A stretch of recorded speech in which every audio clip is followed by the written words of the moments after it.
Everyone's talking about inflation and deflation these days, including myself, and that's because it's important. And in order to really have an informed view on it, I think it's important to actually look at how inflation is defined. And right here, I actually took a screenshot from my Bloomberg terminal of the basket of goods that makes up the Consumer Price Index, the index that sets everything from the coupons on Treasury inflation-protected securities. This is the index that dictates what Social Security payments are going to, how fast they're going to grow. I'm sure a bunch of union agreements and pension agreements are dependent on the CPI. So this is the underlying basket of goods that really tells us what inflation is. And at a first level, it's just fun to look at because you can kind of compare your own household to what the government thinks is a typical household. For example, the government says that the typical household spends 15.7% of their disposable income on, and that's essentially the income that you take home after you're paying taxes, that they spend 15.7 on food and beverages. That seems reasonable, but it's even kind of more interesting that they break it down. I mean, they get very granular. They try to figure out how much do you spend on, eggs and fish and poultry and bakery products, and that's good because let's say everything else stays constant, but the price of eggs goes through the roof because Atkins diet, the Atkins diet becomes popular again. Then you can actually make an informed decision as to why inflation is going up, or whether inflation will go up going forward. So that's just interesting to look at.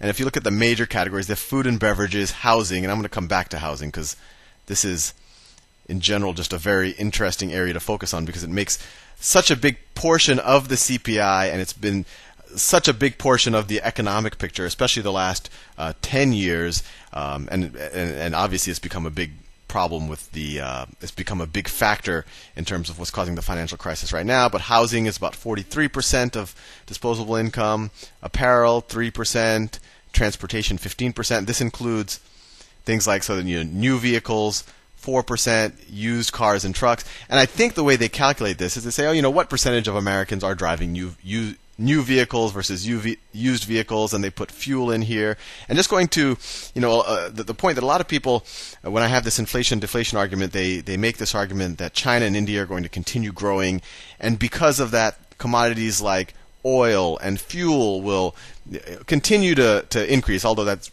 people were making that argument more last summer, but even now people are making that argument. But in a developed country, you see that really motor fuel, even though it kind of hits your pocketbook on the margin, it isn't that big a part of kind of your total expenditure, especially when you compare it to things like housing. And if you keep going down, medical care, 6%, and then recreation. I mean, they break it down, and you could look this up. I think the Bureau of Labor Statistics has this broken down as well, though it was much easier to get it on the Bloomberg terminal. Education, on average 3%. Obviously, if you're sending your kids to college, that's a much higher number, but on average, if you take the average household. And finally, other goods and services, tobacco, et cetera, et cetera. So that one is just interesting to look at. So whenever you have a discussion on the things that may or may not drive inflation, it's important to weight them by these weightings that the CPI gives them to actually figure out what the actual impact on how we measure inflation really will be. And with that said, if you think about it, the biggest portion of this is the housing piece. Right? Housing, and I think that's fair. Housing is a large percentage of most people's disposable income, especially in a Western society. You can imagine if you live in a third world country and you're barely getting by, food might be a huge part of your expenditure, and maybe rivaling housing if you've kind of if you've just kind of built a house someplace.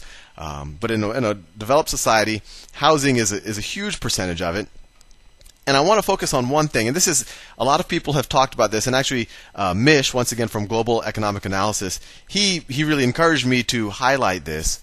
So within housing, obviously some people rent, some people buy, and so they give a 6% weighting of the whole basket to rent, and then they give roughly a 24-25% weighting to something that they call owner's equivalent of rent of primary residence. So this is essentially their attempt to measure how much it costs to live for people who own houses. But what's interesting, and you probably have caught on to it, is that they use the word owner's equivalent rent. So what they do, and this is the current methodology, they don't say how much is your mortgage, They don't say how much does it cost you to buy that house and amortize it over the life of the reasonable life of the house. They actually just say how much would it cost to rent that house, and they've kept waffling back and forth between. Sometimes they just look for equivalent houses and they say, well, how much would that cost to rent? At one point, they're actually surveying people and said they would ask them how much would it cost to rent your house, which is probably even a worse number. But the bottom line is they're not factoring in actual mortgages, and you can even see it on the weighting, right? Right when I looked at these numbers, I was like, well, roughly 66% of people own houses. How come this number isn't 66% relative to this number, right? It's closer to 80%. I was like, oh, no, that's fair because more people actually live in homes, right? You could say that 66% of overall households own, but in general, homes are bigger. There might be more people in it. So you could either think of it on kind of a person basis or maybe on a square footage basis. It makes a little bit more sense to weight houses higher. But what's interesting here is that this number, especially if you add these two, housing in general, it's about 30%. It's about 30% of disposable income. And traditionally, that was kind of the rule that a bank would use to decide whether you can afford a house. And, it shouldn't be more than a third of your disposable income, or at least the mortgage payment shouldn't be more than a third. But we know, especially over this last real estate bubble, that has become a much, much larger percentage of people's actual disposable income. So, you wonder, well, why is this weighting only 30% of disposable income? Well, that's because they use owner's equivalent rent. They didn't actually say what people's mortgage payments are. So even though mortgage payments might be going through the roof, even though the price of a house might be going through the roof, it does not get reflected in the CPI number as of the early 80s. And I'll actually go to this is straight from the Bureau of Labor Statistics website. And they wrote, and they're actually using doublespeak here. I just copied and pasted straight from their website. Until the early 1980s, the CPI used what is called the asset price method to measure the change in the cost of owner-occupied housing. That makes sense. And I'm not sure whether they just looked at how much houses cost this year relative to last year, and then they put that into the weighting, or they determined the weighting based on people's average mortgage. But in general, that's a good way to measure it, right? Either your mortgage payment or how much houses cost. And they said the asset price method treats the purchase of an asset such as a house as it does the purchase of any consumer good. Fair enough. Because the asset price method can lead to inappropriate results, and this is the key line, because the asset price method can lead to inappropriate results for goods that are purchased largely for investment reasons. I agree with that. If something is purchased largely for investment reasons, if I'm purchasing gold, maybe that shouldn't be included in the CPI because it's largely for investment reasons or for stocks. But then they use this kind of completely disjoint logic, and they say, because asset price method can lead to inappropriate results for goods that are purchased largely for investment reason, the CPI implemented the rental equivalence approach to measuring the price change for owner-occupied housing. To me, that makes no sense, right? Owner-occupied, because owner-occupied is not purchased for investment reasons. That's a fair enough argument if you're doing it for rentals, or if you're doing it for vacation homes. But for actual owner-occupied housing, this sentence makes no sense. Based on their own rationale, there's no reason to transfer to this rental equivalence approach.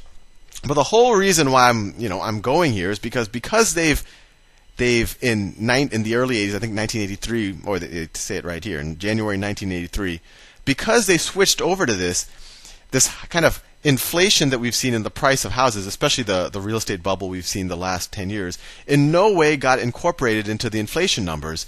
So it essentially understated them, and you can see that here. This is, well, two things. Not only did it understate it, but it probably understated the weighting itself. And Mish, he's had a couple of posts about this, that you really should use something like the Case-Shiller Index on this line right here instead of doing this owner equivalence. But I'd argue one step further. Not only should you use something like the Case-Shiller Index, but to actually gauge this weighting, you should actually survey people and you should say what percentage of your disposable income is dedicated to your mortgage and other things related to owning a house. And especially over the last 7 years, I would guess, and I'm almost sure about this, that it would be much larger than 30% of your disposable income. So not only was this number being understated, or the growth in that number, because it didn't incorporate the increase in housing prices, but this weighting itself was understated. And just to get a sense of how much, this is the Case-Shiller Index, and you could look up the Case-Shiller Index, but in my opinion, it's the best index for actual increases or decreases in the price of homes. You see from 2001 to 2006, roughly, houses were increasing by 10 to 15% a year. So if you use that instead of the rental equivalents, and over the same time frame, I don't have a chart for rent, but rent was not increasing at anywhere near this pace. If anything, people were leaving apartments to buy houses, so rent was actually staying pretty stable. But 10 to 15%, this is year-over-year growth. This is what this chart is. So 10 to 15%, if you weight that at 30% of people's of the CPI basket, then really the reported inflation number was being understated by 3 to 5% a year. And I'd argue that this weighting should have grown over that time period because people were spending more and more of their disposable income on their mortgage payments. So really it was probably understating it by more, that this weighting should have been more like 40%. And you could have said they were understating it by 4%, 4 to 6%. And if you look here, this is the actual reported CPI numbers. What I'm saying is over that time frame, the real inflation number should have been up here. And then now that we have actual deflation in home prices, this is 0. So now the most recent Case-Shiller numbers say that housing has depreciated by 20%.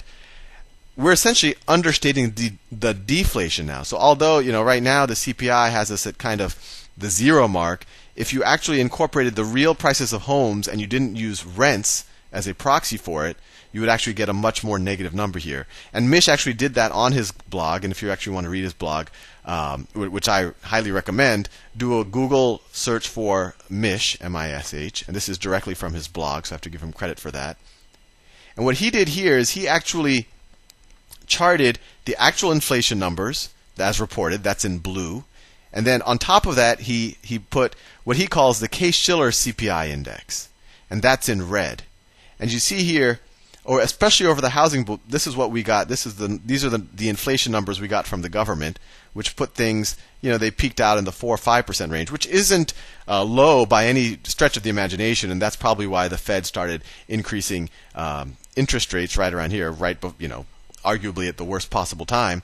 But if you look at the CS CPI, or the Case-Shiller CPI, you could almost say that the real inflation was actually peaked out, let's see, that number, in the 8% range back here. And you could argue that if this was the actual number that the Fed was using, it would have actually been a much better policy tool because they would have seen the inflation pop up back here in January of 2003, and they would have known that they were keeping their monetary policy too loose back here, and they could have avoided this whipsawing that they did in 2007 and 2008. And I'd argue even further that even this number is understating the reality because back here, as a percentage of the actual CPI basket, he just took that the CPI numbers and replaced the year-over-year change essentially into the same weighting as the current CPI numbers. But if you actually weighted it based on the actual amount of disposable income people were spending on their mortgages, I would guess that it would have looked something more like this.